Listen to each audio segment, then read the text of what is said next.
Solutions वरती. आता या व्हिडिओमध्ये शॉर्टकट मित्र आपण पाहणार आहोत. तर लक्षात ठेवायचं कॉस इनव्हर्स एक्स म्हणजे काय, तर एक अँगल आहे. कॉस इनव्हर्स वाय हा पण एक अँगल आहे आणि कॉस इनव्हर्स ऑफ झेड हा पण एक अँगल आहे. इज इक्वल्स टू पाय. मग काय करायचं अजम्पशन, कन्सिडर असं करायचं की तिन्ही अँगल सेम मेजरचे. आता तिन्ही अँगल सेम मेजरचे असतील तर प्रत्येक अँगल कितीचा होईल, पाय अपॉन 3 चा.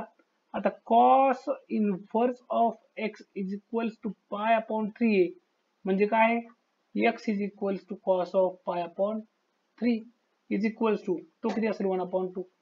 आता तिन्ही अँगल सेम मेजरचे म्हणजे कॉस प्रत्येकाचा सेमच असेल, म्हणजे एक्स वाय झेड च्या व्हॅल्यू या देखील काय असतील, सेम असतील. त्या किती आहेत 1/2 म्हणजे हाच असेल वाय आणि हाच असेल झेड. ठीक आहे. आता सिंपली या व्हॅल्यू पुट करायच्या इक्वेशन मध्ये. 1/2 square plus 1/2 square plus 1/2 square plus k into 1/2 into 1/2 into 1/2 is equals to 1.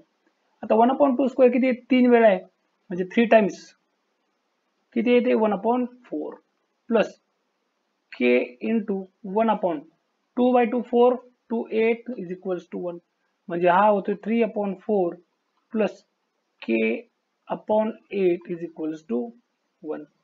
इथपर्यंत आलं. म्हणजे इथं काय भेटते मला, k upon 8 is equals to 1 minus 3/4 is equals to किती होते 4 मायनस 3/4 हा होते 1/4 म्हणजे k is equals to 1/4 multiplied by 8 हा भेटतो आन्सर मला. डायरेक्ट आन्सर भेटते मला 2.